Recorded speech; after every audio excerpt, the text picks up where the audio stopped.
Hey, I'm Logan. Hey, I'm Alyssa.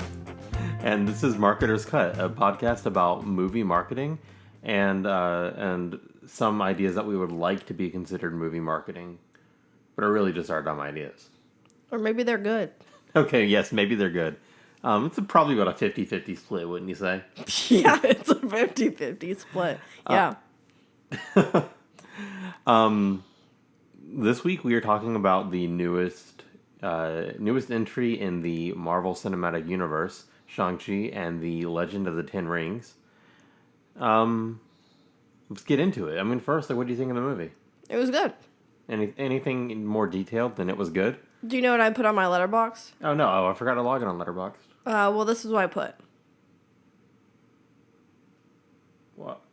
I didn't put anything. I just put 4 stars. Oh. I didn't write anything for this one. Wow. Proud of you. Thank you. I feel the need to always write my deepest thoughts about a film on Letterboxd. So Yeah, I usually put it was good, but I didn't even have the energy to do that today. I just didn't put anything. well, I also thought this movie was really good. It was it's weird. It's like the rare film that I think like the core story is just like whatever, but everything else around it's actually done really well. So it's like it elevates that core whatever story into something really interesting. I agree. Yeah. Cool. Let's get into the nitty gritty of the film. So this was directed by Destin Daniel Cretton. The synopsis from IMDb is as follows: Shang-Chi, the master of unarmed weaponry-based kung fu, is forced to confront his past after being drawn into the Ten Rings organization. All right, that's the synopsis. I do wonder what unarmed weaponry-based means, because it seems like those two words contradict each other a bit. But what do I know? It's a good point. It's a good point. This film opened, if you're listening to this as it releases, last Friday on September 3rd, 2021. Like most, blockbuster films that have been hitting this summer, it had a rocky lead up to release. It was scheduled to release earlier, I think as early as March this year. Then they pushed it back to like July or something, and then it eventually got pushed back to September. Like a lot of wild stuff going on with it. One thing though that was interesting, and that kind of happened in like the last month or so, is that Black Widow was the latest MCU film before this to come out, and it came out on Disney Plus with Premiere Access. Yes. Which is how we watched it, and it also came out in theaters. Yes. It made, I want to say, like 30 to 40 million, I think, opening weekend in theaters, and then like total, including its Premiere Access, around like 80 million, which is pretty good. But it was kind of viewed as a box office disappointment, and with like Delta surging at the time and everything, it was kind of proof like, oh, maybe people aren't ready to go back to theaters. They're ready to watch it on Disney Plus though. Yeah. Well, Scarlett Johansson is suing Disney right now because of that release. So a lot of like actors' contracts, or at least actors of her status and like popularity and everything, have stuff built into where they make extra money if the movie does better at the box office. It's like a percentage of earnings and stuff like that. And so the basis of the Scarlett Johansson lawsuit is like, I was cheated out of money because it was partially released on Disney Plus, and she's not getting a cut of the Disney Plus, profits. So that happened about a week later. I don't know the exact timeline, but I remember it being very fast. Disney announced that Shang-Chi would not release on Disney Plus simultaneously with the theatrical release. Had they before stated that No, they would? They had not stated that it would be on Disney Plus, but it was kind of assumed given that Black Widow was. Mm-hmm. But they had not stated it yet. So it's possible they wanted to do Disney Plus. It's possible that they wanted to see how Black Widow did and decide from there. And maybe it's kind of a mix of the two. Like they were still up in the air. The lawsuit hits, and they're like, okay, this makes our decision easy now. We're going to keep it in theaters. We'll talk a little bit more about that later because there's a quote from Disney CEO that I want to dive into. Okay. But getting into like the basic stuff again, the budget for this film is roughly $150 million. It's not confirmed. I couldn't find an extremely reliable source that gave that number, but I did see that number in multiple places. It opened to 71.4 million in the U.S. or in the domestic market, and worldwide it's made 127 million already. It's pretty good. It's pretty good. I mean, it's hard to compare these against like other Marvel films and everything, but in a pandemic, and I say that because we're in a pandemic, of course. But in a pandemic, this opened to more money than the first Captain America, the first Thor, and the first Ant-Man. I think it could get a little bit of legs too. I could think it could. People are gonna talk about it because when I was like, whatever, I don't care. Like, what? I don't even know what's going on with the Eternals. It looks cool, but like, I just don't give a shit right now. But then I watched it. I was like, yeah, that was pretty good. And if you tell other people, hey, that was pretty damn good, they're gonna go see it. Yeah, and I do think it'll kind of have some legs, especially because like, what else really comes out? There's not a lot of like competition in theaters. Like the stuff that is out right now, for the most part, is not the most interesting stuff. I want to say the next like big blockbuster it has coming is Venom: Let There Be Carnage, which got actually, I didn't add this into our doc, but that got pushed up to October 1st, like today, like that got announced like today or something. So it was coming out like mid to late October, and they pushed it up, or maybe they pushed it up, and it seems that the reason for that was that Shang-Chi is proof that theaters are viable right now. Like, if people are willing to go out and see it, like it maybe the movie would have done better outside of a pandemic, but it does show that you can be successful even with people being hesitant to go to theaters. Which is, it's good news for theaters as a whole, and it's interesting how this is going to affect a lot of the next 6 months of releases. I think next 3 to 6 months of releases. Yeah, I agree. No, one thing about Disney Plus is that there's a 45-day window, so it will hit Disney Plus exactly 45 days after release. I don't know exactly when that is, but it's way shorter than the normal window, pre-pandemic and stuff.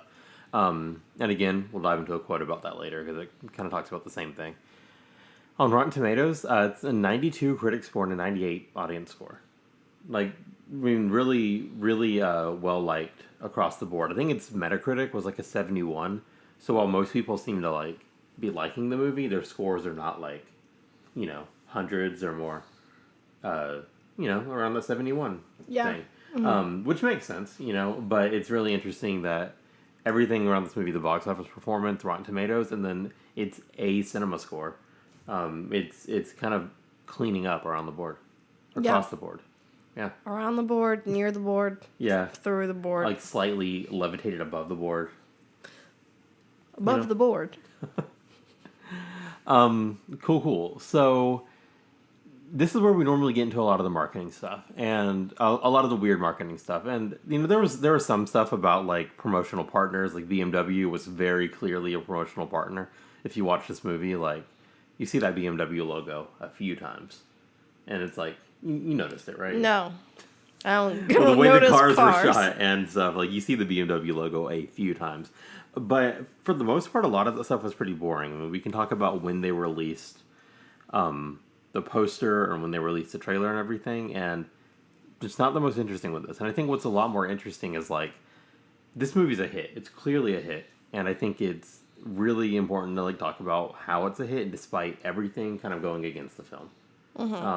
First thing that we just kind of talked about with COVID-19, like, Godzilla vs. Kong performed really well in March alongside an HBO Max release.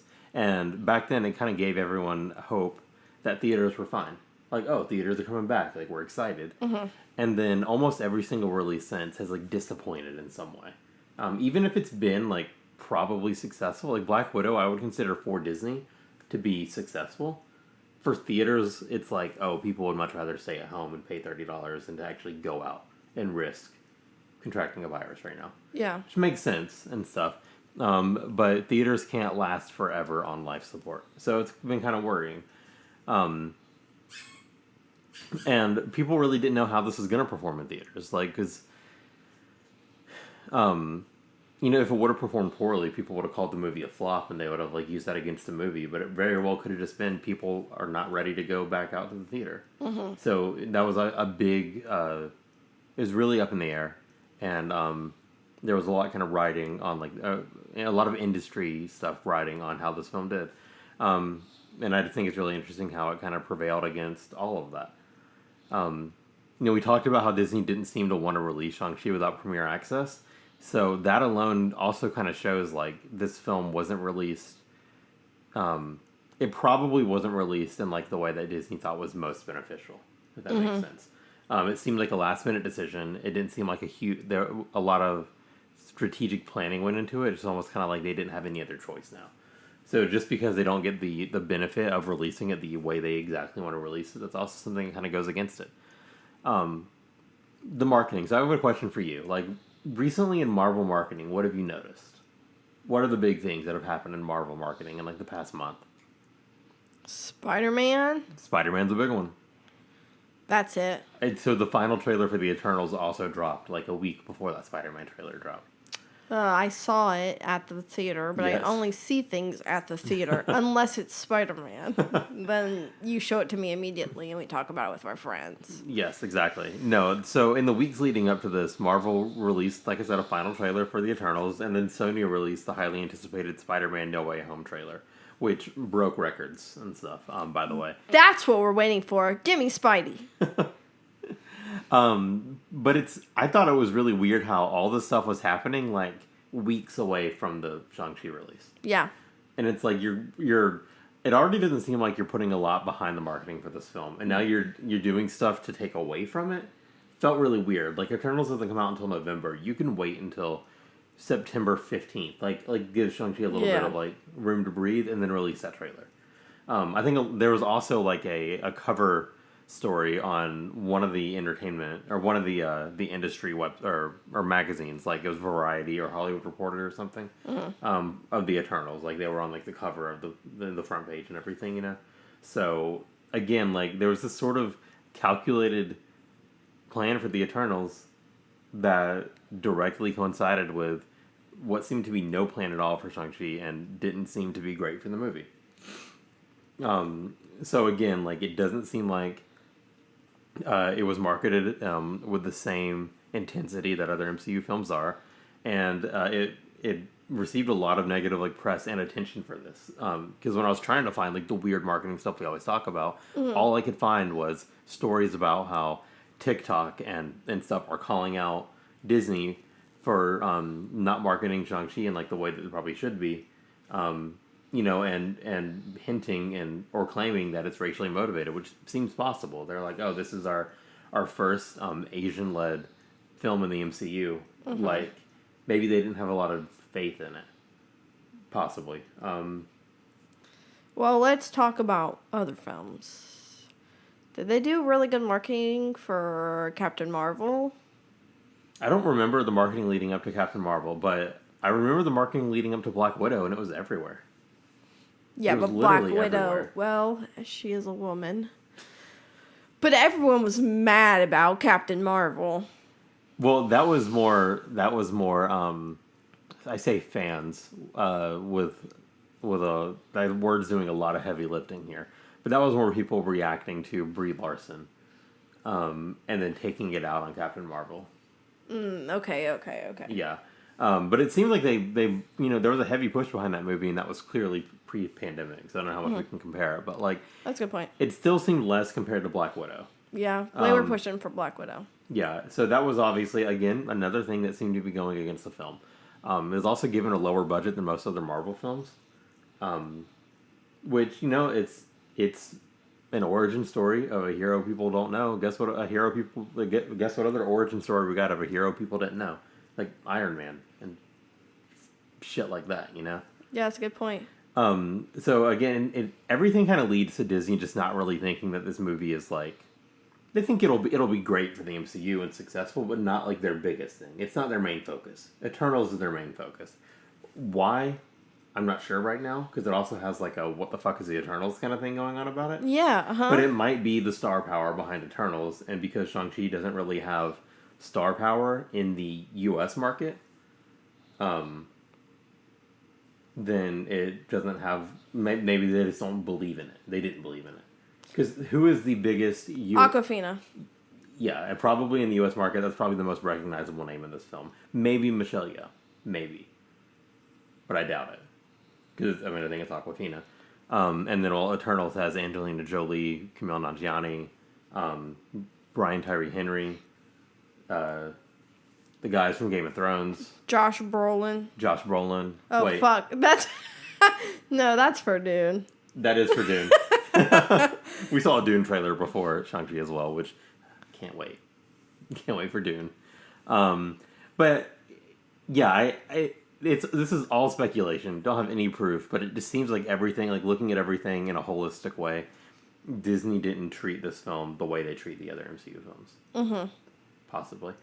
And last, what I kind of mentioned earlier, or I think I mentioned this earlier, but it made more than the first Captain America, first Thor, and first Ant-Man in a pandemic. Like, that is very clearly impressive. Yeah, I agree. Especially because all of those films got sequels. You know?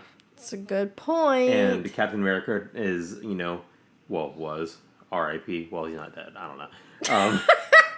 Was like one of the biggest heroes. Thor is still huge. I think there's another Thor coming out next year, I believe. And Ant-Man is also still huge.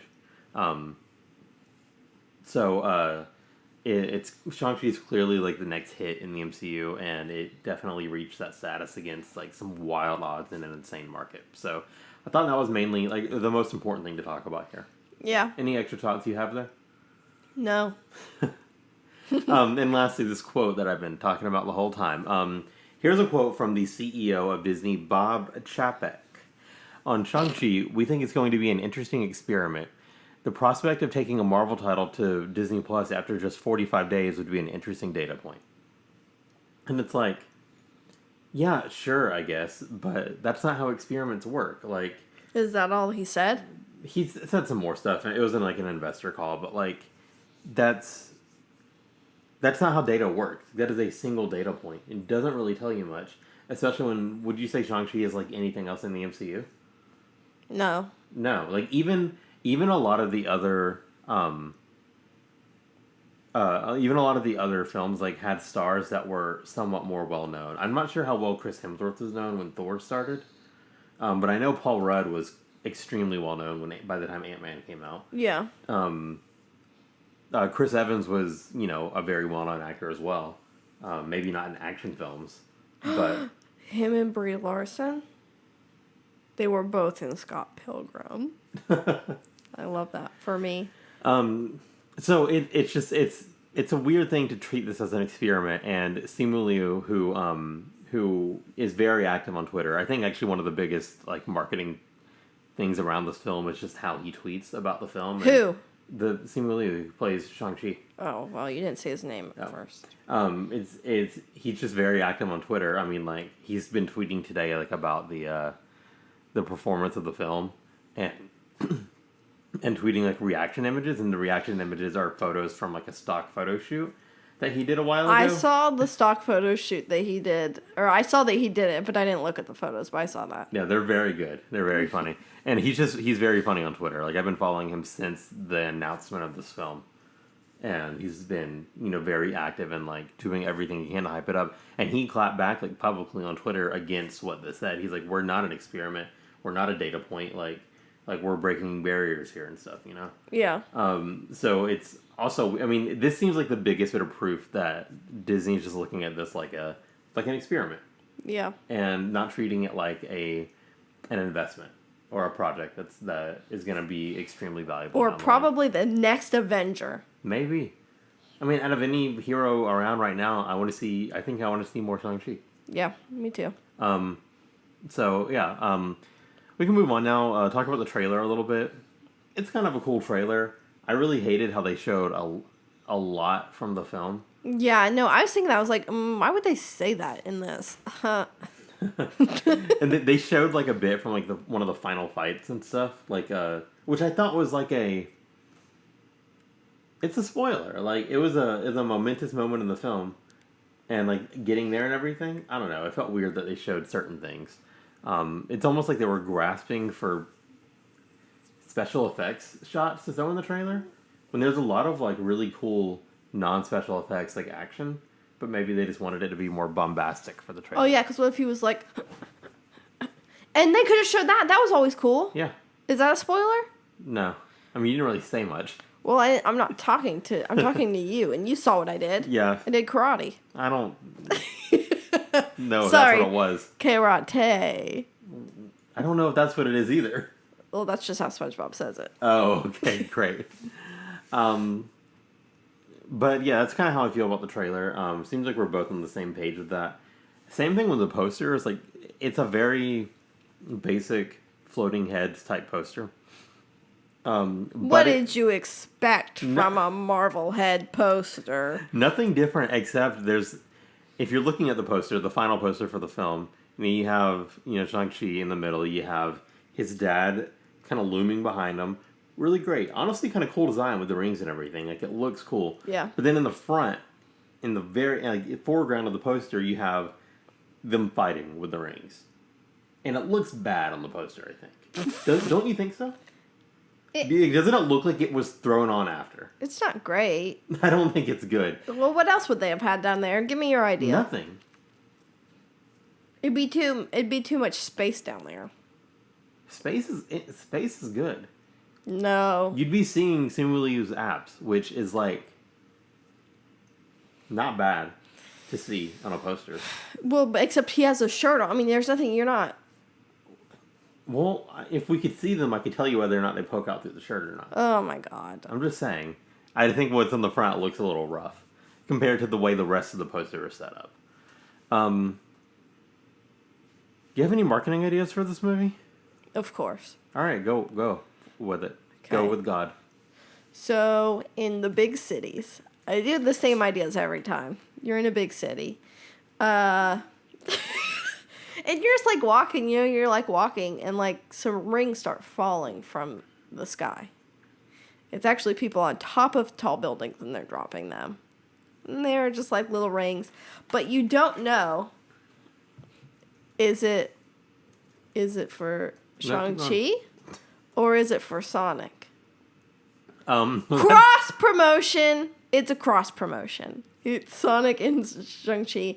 And they say that on there. Why would they do that? Shang-Chi X Sonic. This may be the worst idea. Well, because when I was thinking about them dropping the rings, I'd be like, that'd be kind of cool, right? But then it's like, well, what thing in Sonic? It's like, even better. Well, I was about to say, have you heard of like that thing where like if you drop a penny from the Empire State Building and it hits somebody, it will kill them? Well, we're not going up that. We won't go up that high. Don't worry about that. Well, it's fine. I did look it up. Mythbusters did it on an episode, and a penny just can't gather enough velocity from the top of the Empire State Building to do any real harm, they say. So right, then we'll do rings. If you keep the rings penny weight, then you're good. Even lighter. All right. Well, they're made out of real cheap stuff. Like a keychain ring, but it doesn't look like that. I got an idea. Okay. You do a takeover of every little plastic ring dispenser in the country. You know? When you're like walking... That seems economically impossible. You're walking into a Food Lion, a Bi-Lo, a Dollar General. You see one of those things? Oh, let me twist it and get some 10 rings. Every single one in the country. This just doesn't seem economical. How would they do?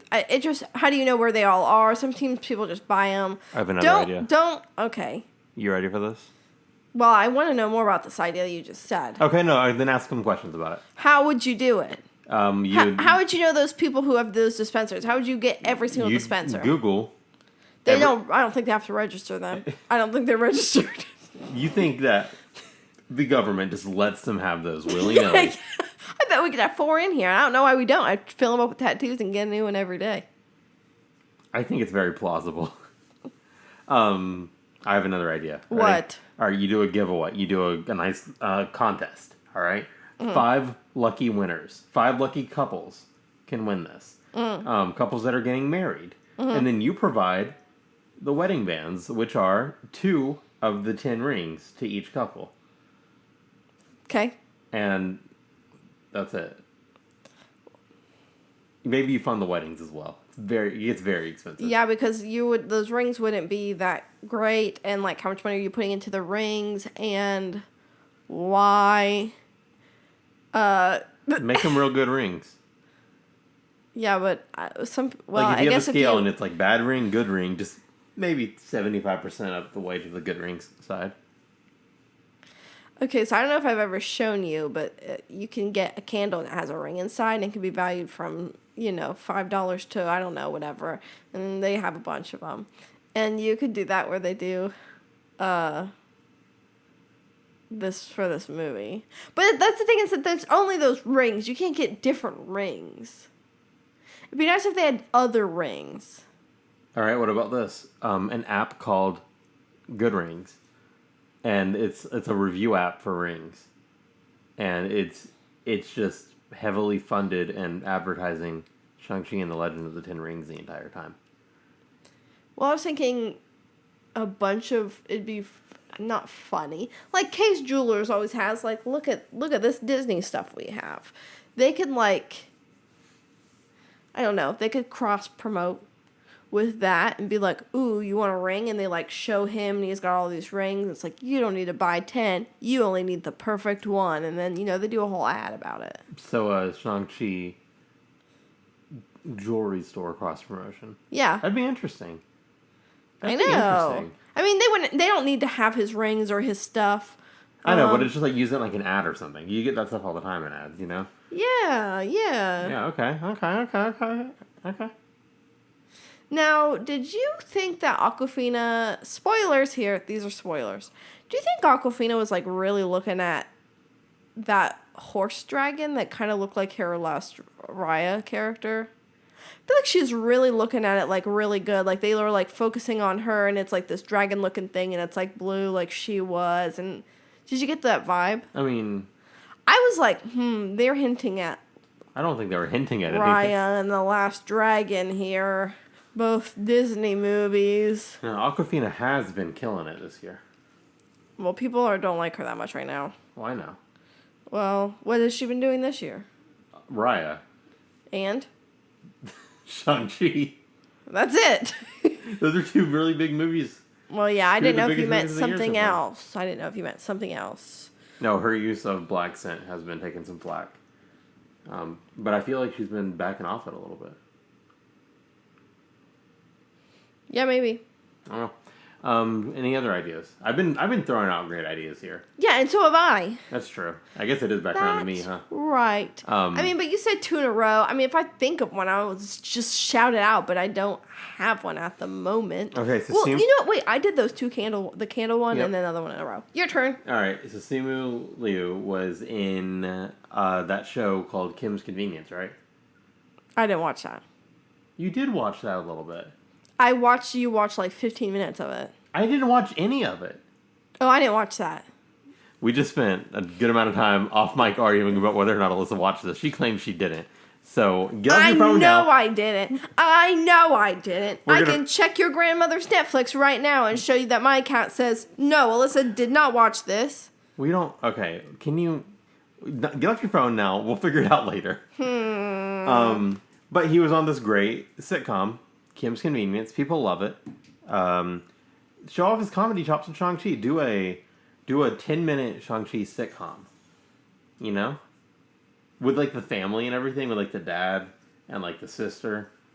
And that would be pretty good. I think it'd be pretty funny. Like, with the laughter, the laugh track and everything. Amazing. That was a good impression. I take the hit on that one. Are we done? Yeah. All right. Well, that was our episode of Marketer's Cut. Go watch Shang-Chi if you feel safe enough to do it. Stay masked up that whole time in the theater. Best way to do it now. Logan. Delta's rough. When you see that I haven't watched Kim's Convenience, you're going to have to post on every social media and say that I indeed did not watch it. Will you do that? On our Marketer's Cut, on your personal Facebook. So, find us on Twitter and Instagram at Marketer's Cut. Find the podcast anywhere you can find podcasts or on YouTube. And learn more at marketerscut.com. And also, I want to thank Jacob Wall for his art. Find him on Instagram at jacobartwall. I make the theme music for this podcast, so if you have a theme music request, hit me up. I'm happy to work on some stuff with you. And you can find my music on SoundCloud. Just search my name. That should come up. That's pretty much it for today. Anything else you want to add, Alyssa? Nope. All right. Well, goodbye. Stay safe out there. Yeah. All right, Doja Cat.